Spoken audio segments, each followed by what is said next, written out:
This chapter will show references from my favorite piggy bank and my photo as an inspiration for hybrid character design.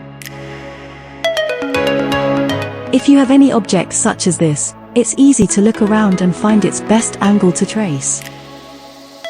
Let me show you how I use Mi's piggy bank as an inspiration for my character design process.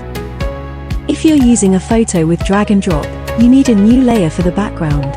After that, reduce the opacity of your photo so you can trace it easily with another new layer on top of your photo.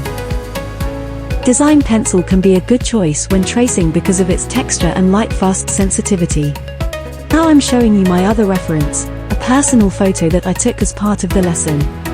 But before that, let me show you how to see the structure of my drawing even without a tracing.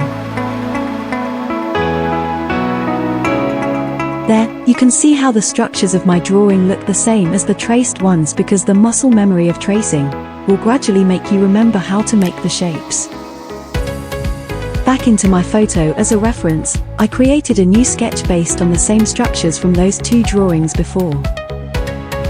Making a structure first with tracing ones allows your muscle memory to react by keeping everything simple, even if you don't sketch with those two spheres and lines of structure now and then.